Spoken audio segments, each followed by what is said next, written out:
Hi అండి. Welcome to PG journey with Lakshmi vlog. మా నాకు తెలిసిన వాళ్ళంతా కూడా మోటివేషనల్ వీడియో చేయమంటూ ఉన్నారు. అందుకని చెప్పి మోటివేషనల్ వీడియో ఈరోజు చేస్తున్నాను.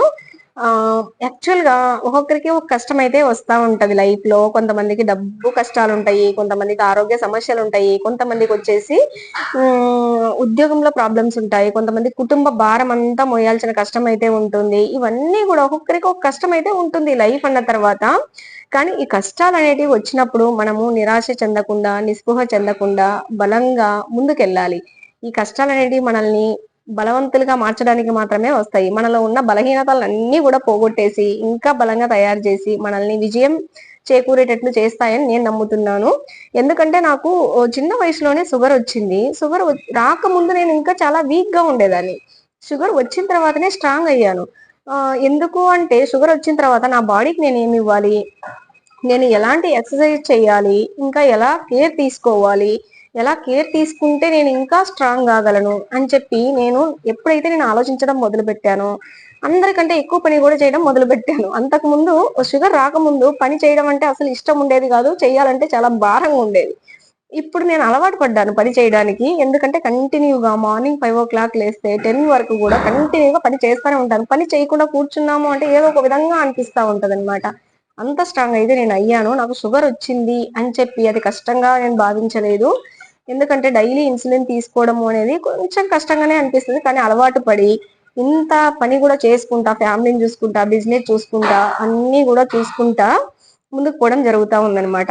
కష్టము అనేది నన్ను బలంగా, షుగర్ రావడం వల్ల నేను ఇంకా బలంగా అయ్యాను కానీ బలహీనంగా అయితే కాలేదు. అందరు అనుకుంటారు షుగర్ అనేది అన్ని అవయవాలను కూడా డ్యామేజ్ చేసి మనకి అది ఇది చేస్తుంది అని చెప్పి. ఎప్పుడైనా సరే షుగర్ వచ్చినా, బీపీ వచ్చినా మనం ఫస్ట్ మన బాడీ గురించి ఆలోచించాలి. షుగర్ వచ్చింది అంటే మనము అన్ని రకాల ఫుడ్లు తినకూడదు కదా. ఏ ఫుడ్ ఇవ్వాలో అది ఇవ్వడం వల్ల మనము ఇంకా స్ట్రాంగ్ గా తయారవుతాము. అందరిలాగానే నార్మల్ పీపుల్ ఎలా ఉన్నారో షుగర్ పేషెంట్ కూడా అలాగే లైఫ్ లీడ్ చేయొచ్చు. షుగర్ వచ్చిన తర్వాతనే చాలా మంది అంటారనమాట సొసైటీలో, పిల్లలు అవ్వరు, అదెవరు ఇదెవరు అని. కానీ అన్నింటినీ కూడా నేను నిజం చేశాను. షుగర్ వచ్చిన పిల్లలు పుట్టారు. నాకు డయాబెటీస్ అనేది type 1 డయాబెటీస్. షుగర్ ఇది పిల్లలు పుట్టక ముందే నాకు షుగర్ ఉంది. కానీ అందరిలాగానే నేను కూడా లైఫ్ లీడ్ చేస్తున్నాను, అందరిలాగానే పని చేస్తా ఉన్నాను, అందరిలాగానే పిల్లలు అయ్యారు. ఇలా ప్రతి ఒక్కటి కూడా మనం సాధించే ప్రతి ఒక్కటి విజయమే, అది చిన్నదైనా పెద్దదైనా. సక్సెస్సే కదా. కాబట్టి అలాగే మనకు వచ్చిన కష్టం అనేది ఎప్పుడు కూడా వచ్చింది అని చెప్పి నిరాశ చెందడం వల్ల యూజ్ లేదు. ఎప్పుడైతే కష్టం వచ్చిందో ఈ కష్టానికి తగ్గట్టు నేను ఎలా బిహేవ్ చేయాలి, ఎలా ముందుకెళ్ళాలి అనేది మాత్రమే ఆలోచించాలి. మనలో ఉన్న వీక్నెస్ అంతా కూడా బయటపడిపోతుంది. అప్పుడు మనం ఇంకా ఎలా బలంగా తయారు కావాలి, దీన్ని ఎలా ఎదిరించాలనేది నేర్చుకుంటాము. మీరు కూడా ఏమైనా కష్టం వచ్చితే మీరు కూడా అలాగే ఉండండి. కష్టం వచ్చిందని చెప్పి కన్నీళ్లు కార్చడం వల్ల మనము నలుగురిలో వచ్చేసి ఇంకా మనకి చులకన చేస్తారు, ఇంకా వచ్చేసి మనము వాల్యూ లేకుండా అయిపోతాము. మనకు కష్టాలు అనేటివి బంగారు వజ్రం లాంటివి. బంగారు వజ్రం అని ఎందుకు చెప్తున్నాను అంటే, బంగారం వచ్చేసి మనము ఎంతో అగ్నిలో కరిగించినప్పుడు మాత్రమే దాని శుద్ధత అనేది బయటపడుతుంది.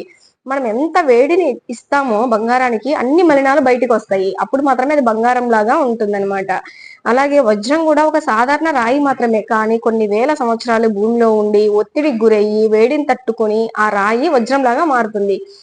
బంగారం కూడా అగ్నిలో కరిగినప్పుడే దాని శుద్ధత అనేది బయటపడుతుంది. మనం ఎంత ఎక్కువ వేడిని అందిస్తే అంత ఎక్కువ మలినాలు బయటికి పోయి బంగారం లాగానే మెరిసిపోతా ఉంటది, తన విలువను ఎప్పుడు కోల్పోదు. అలాగే మనకు వచ్చే కష్టాలు కూడా అగ్ని లాంటివి అనమాట. అవి మనల్ని కాల్చడానికి అయితే కాదు, మనల్ని ఇంకా ఎక్కువ మనలో ఉండే బలినాలు అంటే మనలో ఉన్న బలహీనతలన్నీ పోగొట్టి మనల్ని బలంగా మార్చడానికి మాత్రమే వస్తాయి. ఒత్తిడి వల్ల ఒక సాధారణ రాయి వజ్రం లాగా మెరుస్తా ఉంటది కదా, అదే ఒత్తిడి లేకపోతే ఆ రాయి అనేది సాధారణంగానే ఉంటుంది. అనేటివి మనల్ని నాశనం చేయడానికి అయితే కాదు, మనలో ఉన్న బంగారం లాంటి శక్తిని బయటకు తీసి వజ్రం లాగా మెరిసేటట్లు చేస్తాయి అనమాట.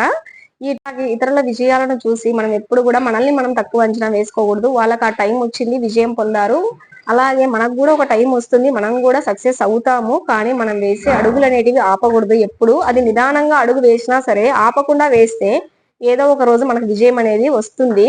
ఏదో ఒక రోజు మన గురించి ప్రపంచమే చెప్తుందనమాట అందరికీ కూడా. ఆ మనిషి వచ్చేసి అగ్నిలో కరిగిన బంగారంలా, వజ్రాన్ని తట్టుకున్న వజ్రంలా తన కష్టాలతోటి తన విలువను పెంచుకున్నాడు అని చెప్పి. కాబట్టి అందరూ కూడా కష్టం వచ్చినప్పుడు ఎవ్వరు కూడా భయపడాల్సిన అవసరం లేదు. మన బలహీనతలను పోగొట్టేసి మనల్ని బలంగా మార్చడానికి మాత్రమే కష్టాలు వస్తాయి. ఎవరు కూడా మీ పోరాట పటిమను ఆపద్దు. అది స్లోగా నడిచినా సరే, నెమ్మదిగా అడుగులు వేచినా సరే, మీరు వచ్చేసి ఆ ఆ అడుగులు అనేటివి మానకుండా వేసుకుంటూ పోతా ఉంటే విజయం అనేది మీ వెనుకనే ఉంటుంది. ఈ వీడియో మీకు నచ్చినట్లయితే please like, share, subscribe, comment చేయడం కూడా మర్చిపోవద్దు. Thank you.